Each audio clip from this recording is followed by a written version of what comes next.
हे भगवान शिव, यदि सावन सोमवार में आपके इस भक्त ऐसी कोई भूल हो जाए तो क्षमा करना। हम सब आपकी ही संतान है और जो इस वीडियो को लाइक करे उसके दुख, दर्द और गरीबी को दूर कर देना।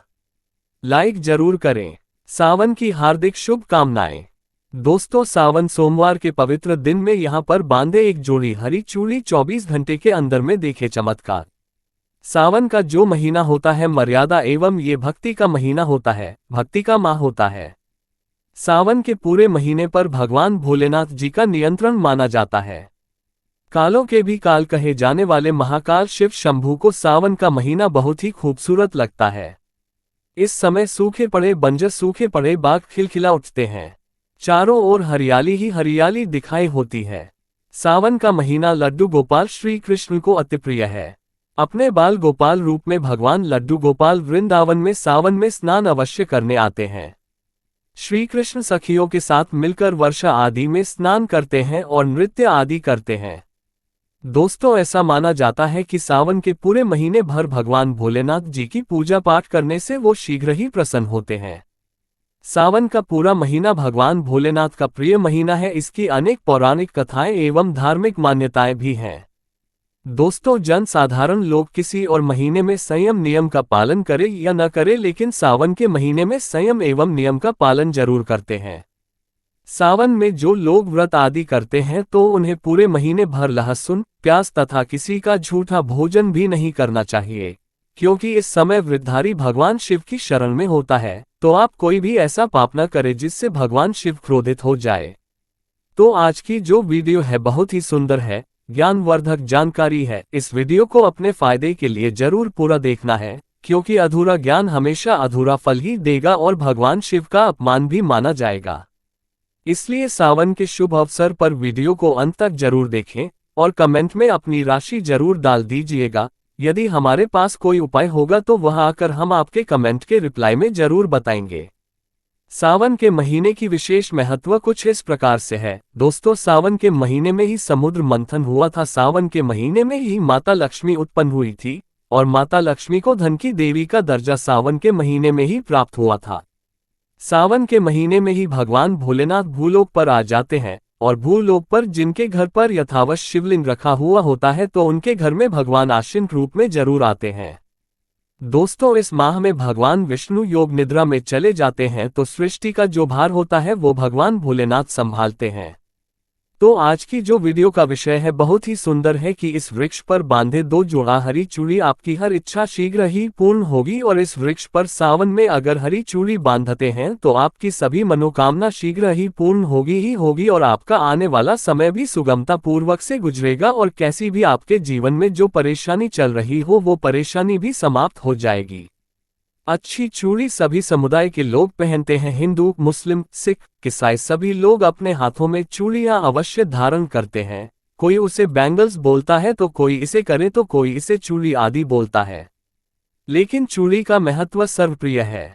देवी देवताओं को अति आकर्षित करने वाली चूड़ियां मानी जाती है, खासकर माता रानी जो महिला चूड़ी पहनकर। दोस्तों, अगर आप भी भोलेनाथ के सच्चे भक्त हैं तो कमेंट बॉक्स में ओम नमः शिवाय जरूर लिखना और अगर आप भोलेनाथ से प्यार करते हैं तो एक लाइक जरूर करेंगे।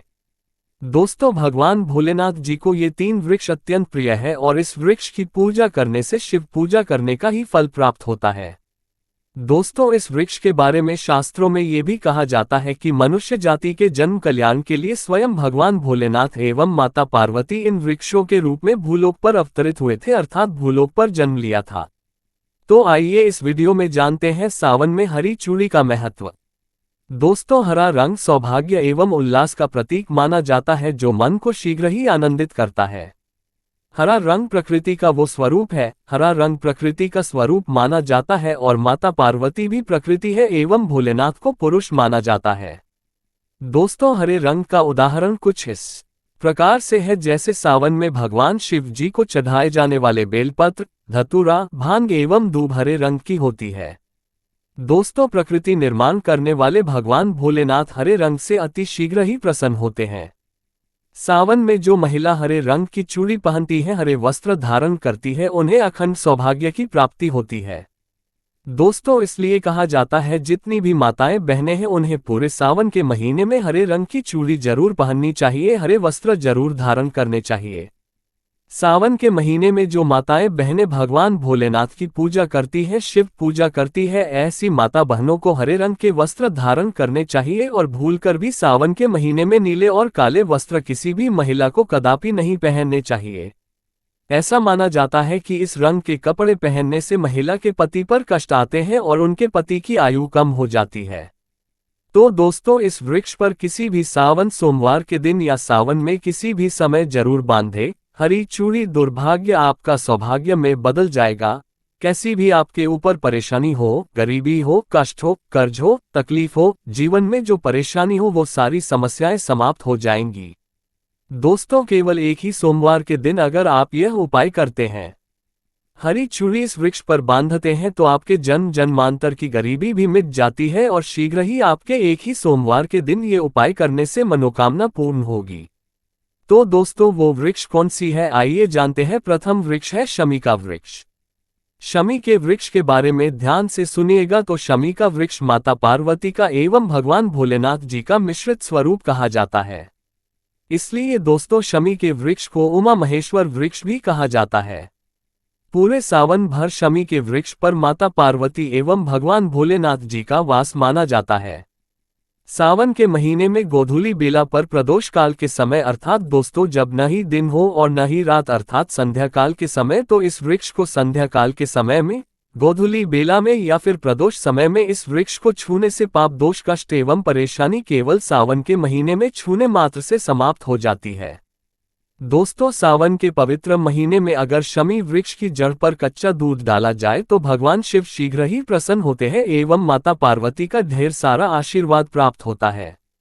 दोस्तों शमी के वृक्ष का महत्व कुछ इस प्रकार से है। भगवान राम रावण पर आक्रमण करने के पूर्व भगवान राम ने शमी वृक्ष की पूजा की थी और पांडवों ने अपने दिव्य हथियार भी शमी के वृक्ष के नीचे में दबाए थे। शमी का वृक्ष जिस घर में लगा होता है उस घर का कल्याण हो जाता है और उस घर में सभी प्रकार के भौतिक सुख वास माना जाता है। तो दोस्तों सावन के किसी भी सोमवार के दिन शमी वृक्ष पर उमा महेश्वर का ध्यान करते हुए 2 जोड़ी हरी चूड़ी एवं हरे रंग का रिबन जरूर बांधना चाहिए, या फिर हरे कलर का जो भी आपको श्रृंगार आदि मिल जाए वो आपको जरूर बांधना चाहिए, जैसे कि हरे रंग की मेहंदी, हरे रंग की बिंदी आदि या हरी चूड़ियां जरूर बांधनी चाहिए। दोस्तों कैसी भी आपकी मनोकामना हो वो एक ही बार में पूर्ण हो जाएगी, क्योंकि इस खास समय पर यानी सावन के समय में भगवान शिव खास तौर पर वास करने आते हैं धरती पर और शमी के वृक्ष में स्थायी रूप से वास करते हैं। शमी का वृक्ष छूने मात्र से आपकी मनोकामना शीघ्र ही पूर्ण हो जाएगी। पूरे सावन भर अगर शमी के पत्ते भोलेनाथ जी को उनकी पूजा में चढ़ाते हैं तो इससे अष्टलक्ष्मी आपके घर में वास करती है।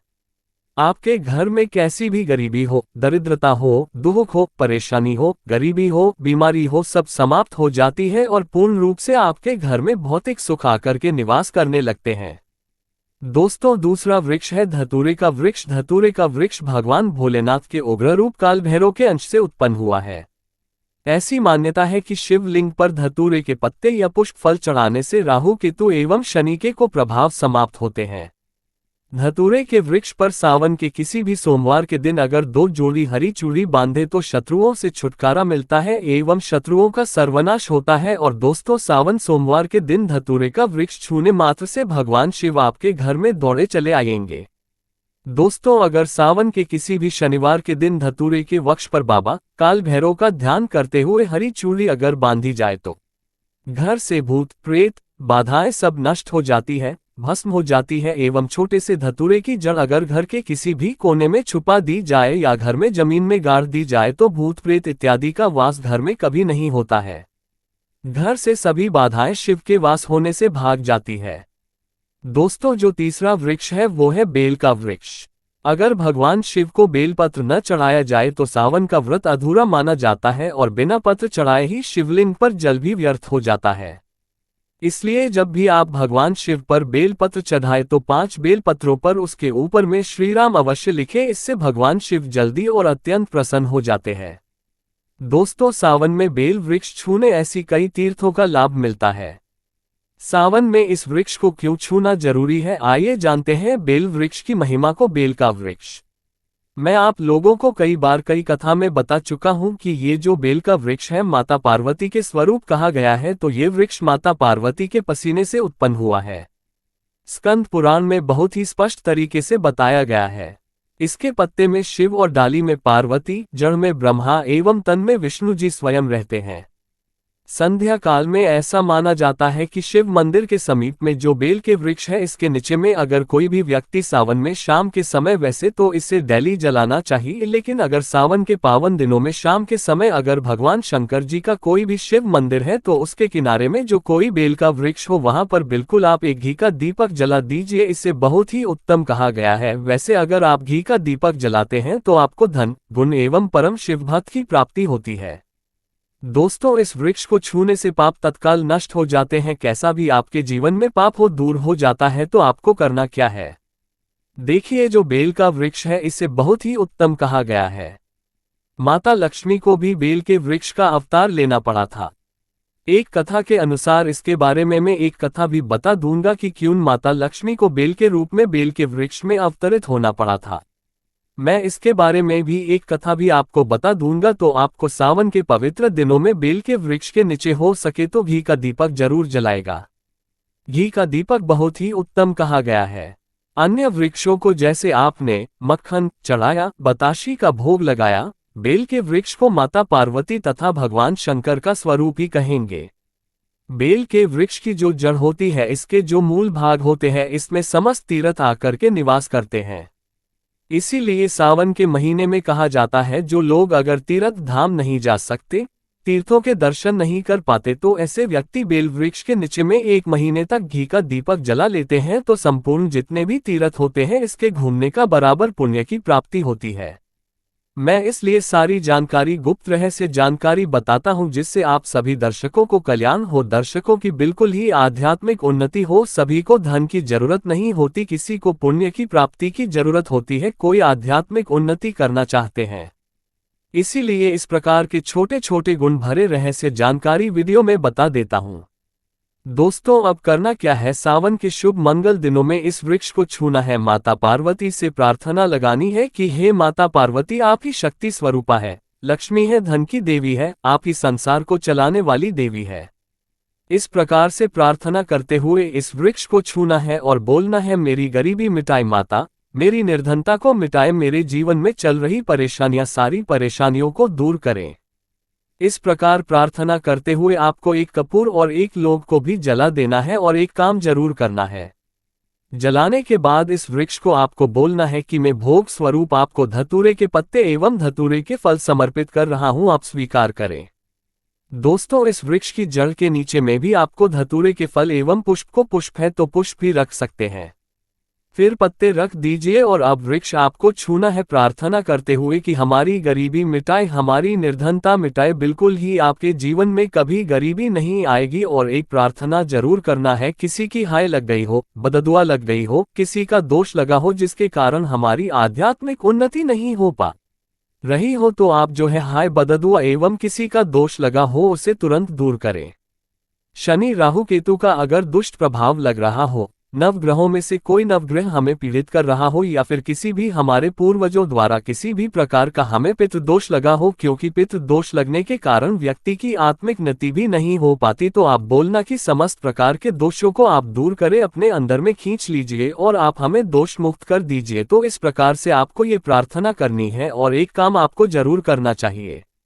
आपको सावन के समय धर्म शास्त्रों में कहा गया है, बहुत सारे लोग भी बताते हैं, हमारे गुरु जी भी कहा करते थे, सावन के दिन अगर बेल के वृक्ष की जड़ में मिश्रित युक्त मिश्री, जो मिश्री आती है खड़ी खड़ी, आप सभी दर्शकों को जरूर पता होगी, शक्कर टाइप की होती है, तो आपको मिश्री डाला हुआ दूध अगर आप इनकी जड़ में डालते हैं तो ऐसा कहा गया है कि ऐसा व्यक्ति कभी निर्धन नहीं होता। ऐसे व्यक्ति के जीवन से किसी भी प्रकार से अगर लक्ष्मी रुष्ट हो चुकी हो, ऐसे व्यक्ति पर माँ लक्ष्मी भी प्रसन्न होती है, ऐसे व्यक्ति के जीवन में धन का अभाव नहीं होता, ऐसे व्यक्ति फिर निरोग रहते हैं, निरोग काया प्राप्त होती है। आप चाहते हैं तो यही क्रिया नियम के वृक्ष पर भी कर सकते हैं। नियम के वृक्ष पर माता लक्ष्मी निवास करती है, समस्त दैवीय शक्ति निवास करती है।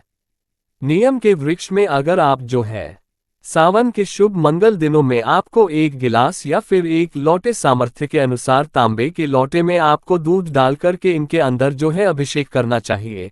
इनकी जड़ में डालना चाहिए, लेकिन आपको मीठा दूध ही डालना है, मिश्री मिला हुआ दूध आपको चराना है, इनकी जड़ में डालना है और गरीबी मिटाने की प्रार्थना करनी है। या फिर जिन लोगों पर कर्जे का भार है वो लोग बोल सकते हैं कि हमारे कर्जे का भार दूर हो, या फिर जीवन में जो किसी भी प्रकार की जो परेशानी है वो परेशानी भी बोल देना, वो परेशानी तत्काल ये वृक्ष समाप्त करते हैं और आपको इसे छू करके आ जाना है। दोस्तों, सावन में आप इन वृक्षों को जरूर छुए, आपका कायाकल्प हो जाएगा, भगवान शिव आपके ऊपर मेहरबान हो जाएंगे, आपकी भक्ति की कामना आराधना पूर्ण हो जाएगी।